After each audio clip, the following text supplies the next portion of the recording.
నమస్తే welcome to #you నేను మీ రాజేష్. ప్రస్తుతం భారత్ వర్సెస్ పాక్ లాగా పెద్ద ఎత్తున యుద్ధ వాతావరణం కొనసాగుతున్నటువంటి నేపథ్యంలో ఇప్పటికే ఆపరేషన్ సింధూర్ ప్రెస్ మీట్ తర్వాత అనేక పరిణామాలు చాలా వేగంగా జరుగుతున్నాయి. మరోవైపు పాక్ కూడా కొంత కావాలనే ఇవాళ ఎల్ఓసి అమ్మటి ఫైరింగ్ చేయటం, మరోవైపు ఇండియన్ డిఫెన్స్ సిస్టమ్స్ మీద కూడా కొంత దాడి చేసే ప్రయత్నం ప్రస్తుతంగా పాకిస్తాన్ చేస్తుంది.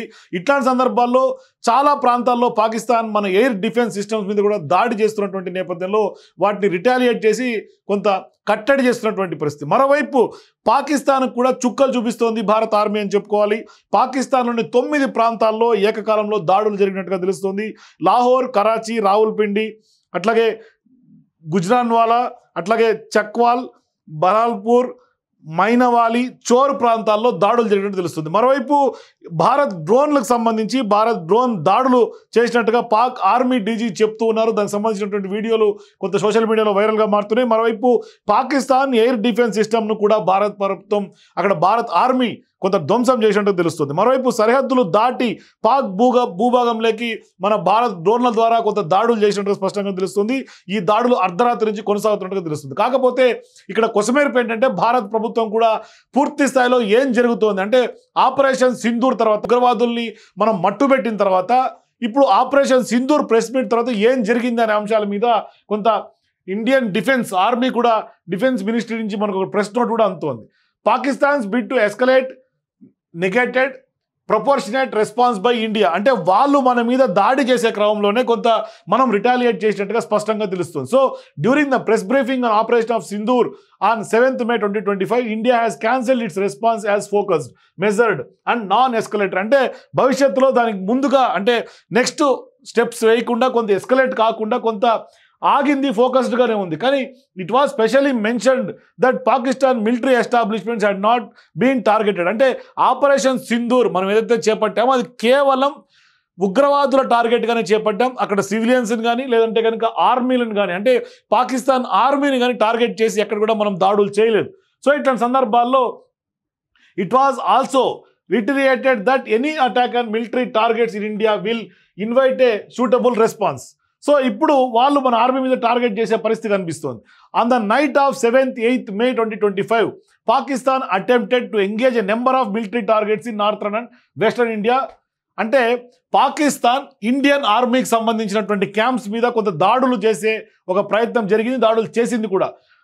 ఇక్కడ నార్థర్న్ వెస్టర్న్ ఇండియాలో భాగంగా అవంతిపుర, శ్రీనగర్, జమ్మూ, పఠాన్కోట్, అమృత్సర్, అట్లాగే Kapurthala, Jalandhar, Ludhiana, Adampur, Bathinda, Chandigarh, Nal, Phalodi, Uttarlai and Bhuj using drones and missiles అంటే పాకిస్తాన్ ఆర్మీ ఈ ప్రాంతాల్లో ఉన్నటువంటి ఆర్మీ డిఫెన్స్ సిస్టమ్స్ మీద డ్రోన్లతోటి అట్లాగా మిజైల్స్ తోటి కొంత అటాక్ తెగబడింది.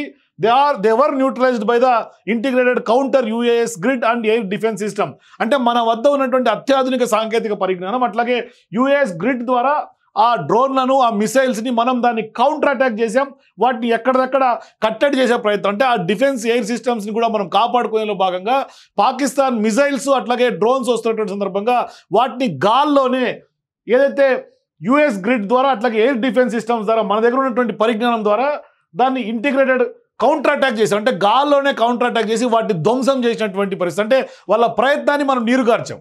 ఇట్లాంటి సందర్భాల్లో ఇప్పటికి కూడా దీనికి వాస్తవాలు ఏంటంటే అంటే దీనికి ఆధారాలు ఏంటంటే the debris of these attacks is now being recovered from a number of locations that prove that Pakistani attacks అంటే దీనికి సంబంధించినటువంటి అవశేషాలు చాలా ప్రాంతాల్లో ఏ ప్రాంతాల్లో అయితే మనం చెప్పామో ఈ ప్రాంతాల్లో అంతా కూడా దానికి సంబంధించినటువంటి శకలాల అవశేషాలు స్పష్టంగా కనిపిస్తున్నాయి. అదే మనకు అర్థమవుతుంది పాకిస్తానీ అటాక్ సంబంధించి అంటే పూర్తి స్థాయిలో మిజైల్ అటాక్స్ మన భారత ఆర్మీకి సంబంధించినటువంటి డిఫెన్స్ సిస్టమ్స్ మీద చేస్తుంది. సో ఇవాళ మార్నింగ్ కూడా అంటే today morning Indian arm forces targeted air defence radar and systems అంటే number of locations in Pakistan అంటే ఇవాళ ఉదయం నుంచి దానికి కౌంటర్ అటాక్గా పాకిస్తాన్కి సంబంధించినటువంటి ఆర్మీ డిఫెన్స్ రాడార్స్ మీద కూడా మనం చాలా లొకేషన్స్లో పాకిస్తాన్లో మనం దాన్ని టార్గెట్ చేసాం.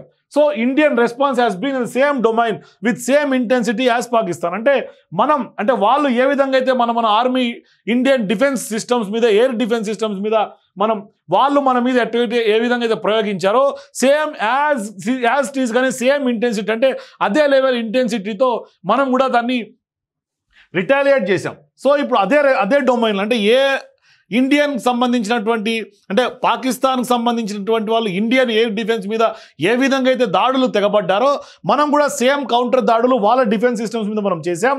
It been reliably learn that air defence system at Lahore has been neutralised. సో ఇట్లాంటి సందర్భాల్లో అధికారికంగా తెలియవచ్చింది ఏంటంటే లాహోర్లో ఉన్నటువంటి పాకిస్తాన్కి సంబంధించినటువంటి ఎయిర్ డిఫెన్స్ సిస్టమ్ మనం ధ్వంసం చేయబడింది, అంటే మనమే దాన్ని ధ్వంసం చేశాం. అనధికారికంగా కూడా చాలా చోట్ల ఇంకా ధ్వంసమైందని కూడా తెలుస్తుంది, కానీ అధికారికంగా లాహోర్లో మాత్రమే ధ్వంసమైనట్టుగా స్పష్టంగా వీళ్ళు ఇచ్చినటువంటి ప్రకటన ద్వారా తెలుస్తోంది.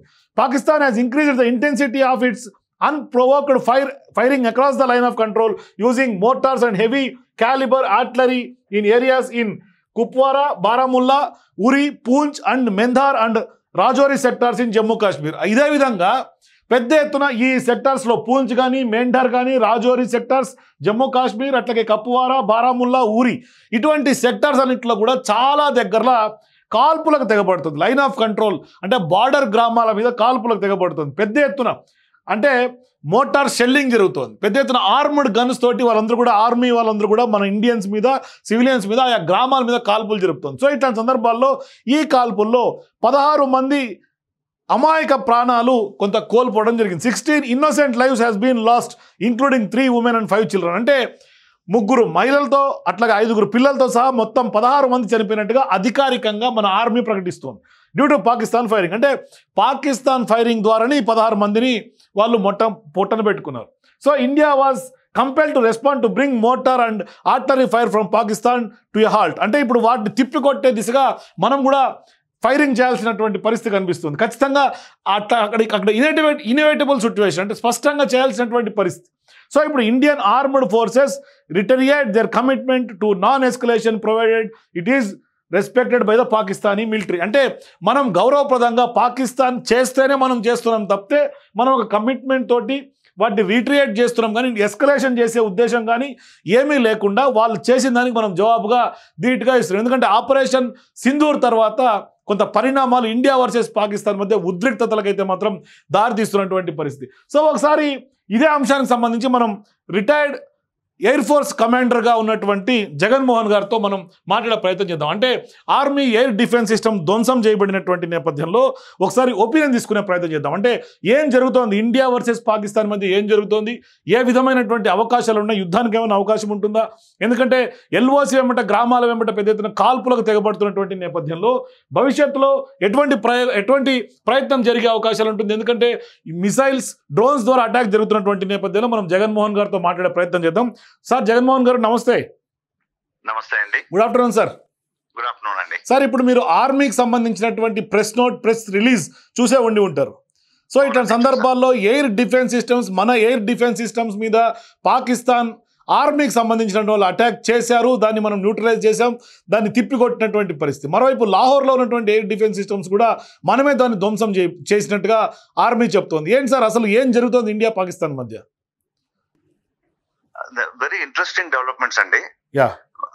మనం చాలా కేటగారికల్లీ నాన్ ఎస్కలేటరీ మెజర్స్ తీసుకుంటా యుఎన్ సెక్యూరిటీ కౌన్సిల్ రెజల్యూషన్స్ పరిగణంలో మనం టెర్రరిజం ని పర్పెట్రేట్ చేసేవాళ్ళు, టెర్రరిజం ని ఫాలో చేసేవాళ్ళు, టెర్రరిజం ని ట్రైనింగ్ చేసేవాళ్ళు, టెర్రరిజం ని ఫైనాన్స్ చేసేవాళ్ళు, టెర్రరిజం ని ఫైనల్లీ స్పాన్సర్ చేసేవాళ్ళు. ఎగ్జాక్ట్లీ ఈ టార్గెట్స్ వరకే పరిమితం అయ్యి యుఎన్ సెక్యూరిటీ కౌన్సిల్ రెజల్యూషన్ ప్రకారం మనం అటాక్ చేశాం. వాళ్ళు మన ఆబ్వియస్లీ మన పక్కన అలాంటి ఏం లేవు. వాళ్ళు చేయగలిగింది ఏముంది? The dirtiest anything that any nation can do.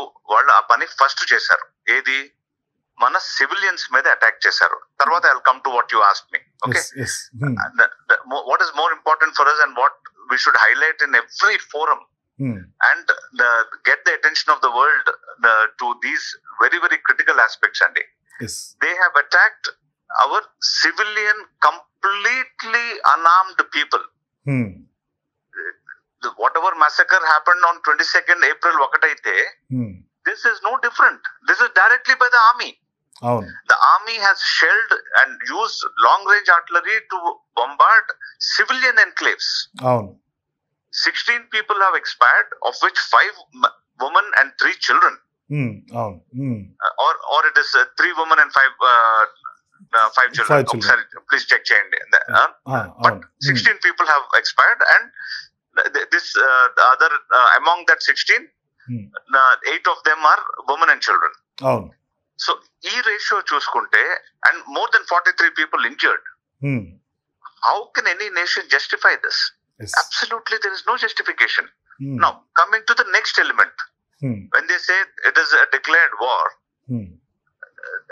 why are they continuously crying that we are not doing anything? They have tried to attack all our bases, all our bases on the Western Front. ఒక్క base కూడా వదల. Every major Air Force base they have attempted to attack. They have failed. That's a different element altogether. Yes, అంటే మనం తిప్పికొట్టగలిగాం powerful గా తిప్పికొట్టలేదండి. we only defended ourselves. చాలా తేడా ఉంది. Powerful గా తిప్పికొట్టింది మనం ఓన్లీ ఒక్క చోట, Lahore. Lahore air defence system ని మనం న్యూట్రలైజ్ చేయగలిగాం. అది దట్ ఇస్ తిప్పికొట్టడం.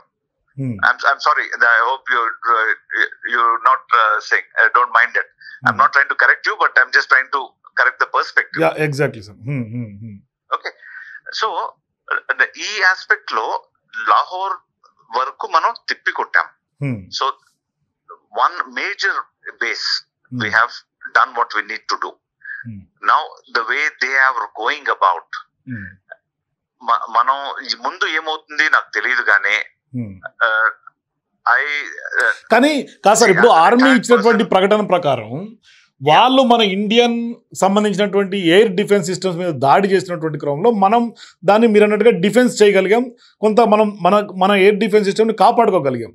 కానీ at the same time Pakistan లాగే మనం కూడా వాళ్ళ ఎయిర్ డిఫెన్స్ సిస్టమ్స్ మీద కూడా మనం దాడులు చేసినట్టుగా కూడా తెలుస్తూ ఉంది. అదే చెప్తున్నా. మనం చేసిన దానిలో మనం సక్సీడ్ అయింది లాహోర్ ఒక్కటే. కత్మావట్ గురించి మనం ఎన్ని బేసెస్ మీద అటెంప్ట్ చేసామో ఏమైంది అనేది ఎవరు మాట్లాడలా. Was it only Lahore that we attacked and destroyed it, or did we try to attack all their air defense system and we also have not been successful? అనేది is a different element altogether. Exactly. Because మనం ఏం చేసామో ఏం చేయబోతున్నామో అనేది as far as possible we should not discuss, for very simple reason.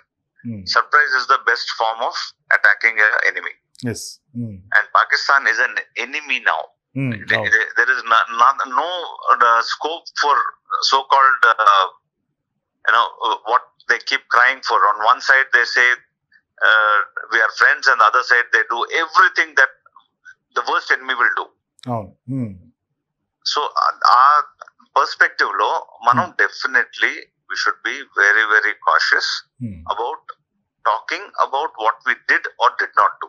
Yes. And what we intend to do also.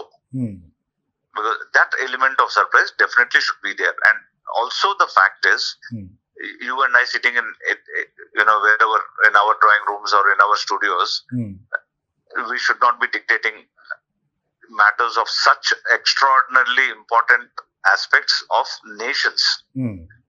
Today, India consists of 1.45 or 46 billion people. And whatever happens is going to impact all of us. Yes.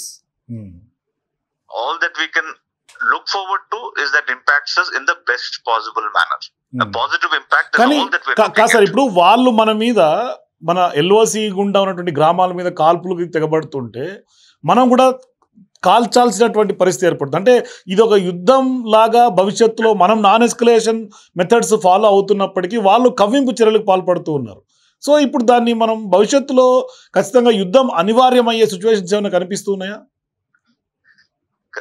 Definitely కనిపిస్తున్నాయండి. మీరు ఒక్కటి first step, operation Sindoor is an on going operation అని వాళ్ళు చాలా clear గా declare చేశారు. They did not call it a one-off one day operation or a single point operation. The government has clearly declared that it is an ongoing operation. So first and foremost, that itself is continuing. Right.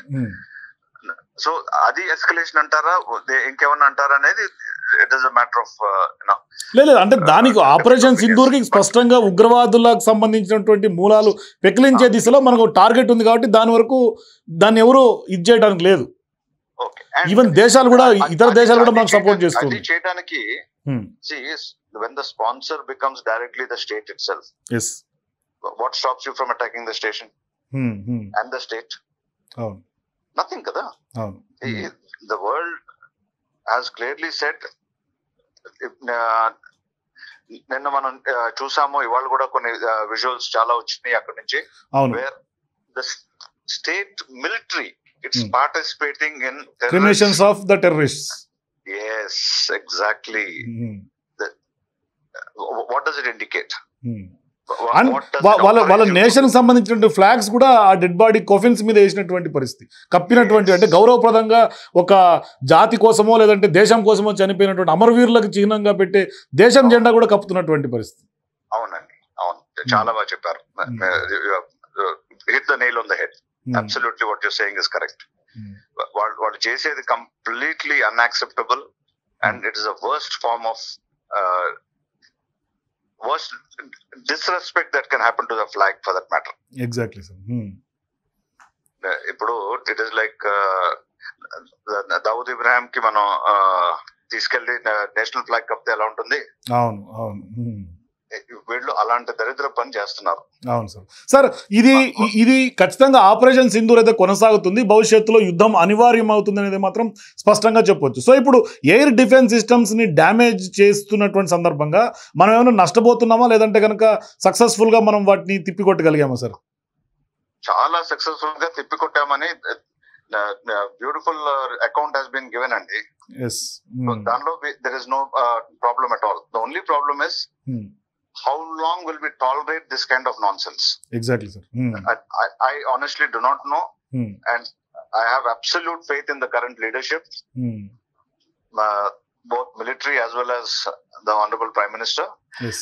And I am sure they will take an appropriate call at appropriate time, and at a place and time of our choosing, appropriate action will be taken where this kind of adventurous so-called misadventures ఏదైతే పాకిస్తాన్ ఇప్పుడు పాల్పడుతున్నదో ప్రతి ఒక్కటి కూడా చాలా తొందరలో ఆగిపోతుంది. So ప్రస్తుతం ఏదైతే పాకిస్తాన్ మన ఇండియన్ ఎయిర్ డిఫెన్స్ సిస్టమ్ని ధ్వంసం చేసేందుకు ప్రయత్నం చేసిన సందర్భంగా మనం ఏదైతే ఇంటిగ్రేటెడ్ కౌంటర్ యూఏఎస్ గ్రిడ్ ద్వారా మనం వాళ్ళని తిప్పికొట్టాం. కానీ మనం ఏదైతే పాకిస్తాన్ మన మీద చేసిందో, అటాక్ చేసిందో, అదే విధంగా అటాక్ని మనం అక్కడ చేస్తే ఖచ్చితంగా ఇప్పుడు లాహోర్కి సంబంధించి ఎయిర్ డిఫెన్స్ సిస్టమ్ అంతా కూడా పూర్తిగా డిస్ట్రాయ్ అయిపోయినటువంటి పరిస్థితి. సో ఇప్పుడు ఖచ్చితంగా నిన్న మనం ఏదైతే ఆపరేషన్ సింధూర్లో ఏ విధంగా అయితే స్కాల్ప్ మిసైల్స్ అట్లాగే డ్రోన్స్ వాడామో, ఇప్పుడు లాహోర్లో ఏదైతే ఎయిర్ డిఫెన్స్ సిస్టమ్ని అక్కడ ధ్వంసం చేయగలిగిందో అది ఖచ్చితంగా ఆ ఘనత ఎవరికైనా ఇవ్వచ్చు. ఏ మిసైల్తో కొట్టాము, ఎట్లా చేసాము అంటే ఖచ్చితంగా హరోప్ సూసైడ్ డ్రోన్, ఇది ఖచ్చితంగా ఇజ్రాయెల్ టెక్నాలజీతో మన భారత అమ్ములు పొదిలోకి చేరినటువంటి టెక్నాలజీతో వచ్చింది. హరోప్ సూసైడ్ డ్రోన్ ద్వారా ఇప్పుడు మనం లాహోర్లో దాన్ని సక్సెస్ఫుల్గా అక్కడ ఎయిర్ డిఫెన్స్ సిస్టమ్ని ధ్వంసం చేయగలిగాం. దీని ఆరిజిన్ వచ్చేసి మనకు ఇజ్రాయెల్గా తెలుస్తుంది. దీని డెవలప్మెంట్ 2001 నుంచి 2003 మధ్య దీన్ని ఇజ్రాయెల్లో డెవలప్ చేసినట్టు తెలుస్తుంది. ఇజ్రాయెల్ టెక్నాలజీ ద్వారా ఈ సూసైడ్ డ్రోన్ని మనం తీసుకున్నటువంటి పరిస్థితి. సో దీని రేంజ్ కనుక మనం చూసుకుంటే 1000 కిలోమీటర్ల వరకు దీని రేంజ్ ఉంది. అంటే మనం ఎక్కడి నుంచి అయితే మనం దాన్ని డ్రోన్ ఆపరేట్ చేస్తే 1000 కిలోమీటర్ల వరకు దీన్ని ఆపరేట్ చేసి మనం అక్కడ టార్గెట్ని సక్సెస్ఫుల్గా కొట్టగలం. మరోవైపు వార్ హెడ్ వెయిట్ వచ్చేసి 23 కేజీలుగా కనిపిస్తుంది. 23 కేజీల యొక్క పేలోడ్ తోటి, వార్ హెడ్ వెయిట్ తోటి ఈ డ్రోన్ క్యారీ చేయొచ్చు. మరోవైపు ఇది ఎంతసేపు అంటే ట్రావెల్ చేయగలదు. ఎండ్యూరెన్స్ కనుక తీసుకుంటే 9 గంటల పాటు ఇది ఎండ్యూరెన్స్గా మనం దీని ట్రావెలింగ్ కెపాసిటీగా మనం చెప్పుకోవచ్చు. మరోవైపు ఫ్లైట్ సర్వీస్, అంటే ఫ్లైట్ సర్వీస్ ఎంత ఎత్తులో ఎగరగలదు అంటే 4600 మీటర్ల ఎత్తులో ఫ్లైట్ సర్వీస్ తోటి ఇది కొంత ఫ్లై చేసే పరిస్థితి కనిపిస్తుంది. ఇక దీని డీటెయిల్స్ మనం ఎక్కువ మాట్లాడకూడదు కాబట్టి మనం దీనికి ఉన్నటువంటి బయట మనకు అందుబాటులో ఉన్న సమాచారం మేరకే మనం చెప్తున్నాం. మరోవైపు దీని లెంగ్త్ వచ్చి 2.5 మీటర్స్గా దీని లెంగ్త్ ఉంది. ఇక వింగ్ స్పాన్ వచ్చి 3 మీటర్స్గా మనకు కనిపిస్తుంది. దీని మొత్తం వెయిట్ 135 కిలోలుగా కనిపిస్తుంది. అంటే ఓవరాల్గా ఈ హార్ప్ డ్రోన్ యొక్క ఈ సుసైడ్ డ్రోన్ యొక్క ఓవరాల్ వెయిట్ 135 kgsగా మనం చెప్పుకోవచ్చు. ఇక స్పీడ్ వచ్చేసి 400 km/hగా దీని స్పీడ్ ఉంది. మొత్తం మీద ఇప్పుడు లాహోర్ సంబంధించి ఏదైతే పాకిస్తాన్ ఆర్మీ అంటే వాస్తవానికి ఎవరు తీసుకున్న గొయ్యిలో వాళ్ళు పడతారంట. సో అట్లా ఇప్పుడు పాకిస్తాన్ మన ఎయిర్ డిఫెన్స్ సిస్టమ్స్ మీద అటాక్ చేసే సందర్భంగా ఇప్పుడు వాళ్ళ ఎయిర్ డిఫెన్స్ సిస్టమే ధ్వంసమైనటువంటి పరిస్థితి. అంటే మనం వాళ్ళ డిఫెన్స్ మీద వాళ్ళ ఆర్మీ మీద మనం అటాక్ చేయలేదు, కానీ వాళ్ళు మన ఎయిర్ డిఫెన్స్ సిస్టమ్ని అటాక్ చేసే కార్యక్రమంలో భాగంగా మన మీద అటాక్ చేశారు కాబట్టి మనం కాపాడుకోగలిగాం సక్సెస్ఫుల్గా. అట్లా అట్ ది సేమ్ టైంలో పాకిస్తాన్ ఏం చేసిందో అదే ఇండియన్ ఆర్మీ కూడా ఇప్పుడు అక్కడ పాకిస్తాన్లో చేసింది. మరోవైపు లాహోర్లో పెద్ద ఎత్తున ఎయిర్ డిఫెన్స్ సిస్టమ్ని మనం ధ్వంసం చేసాం. మరోవైపు యుఎస్ ఎంబసీ కూడా స్పష్టంగా చెప్పింది, లాహోర్లో ఎవరన్నా యుఎస్ సిటిజన్స్ ఉంటే అక్కడి నుంచి తక్షణమే ఎవాక్యుయేట్ చేయమని కూడా చెప్తోంది. సో ఇది ప్రస్తుతానికి ఇండియన్ ఆర్మీ ఇచ్చినటువంటి అప్డేట్స్ ప్రకారం లాహోర్ ఎయిర్ డిఫెన్స్ సిస్టమ్ మనం సక్సెస్ఫుల్గా ధ్వంసం చేయగలిగాం. సో మాట్లాడదాం జగన్మోహన్ గారు, పూర్తి స్థాయిలో మనం లైవ్లో కనెక్ట్ అయ్యి మరొకసారి మాట్లాడుకుందాం, ఇన్డెప్త్గా మాట్లాడుకుందాం. Thank you so much Jaganmohan గారు నాతో పాటు కనెక్ట్ అయినందుకు.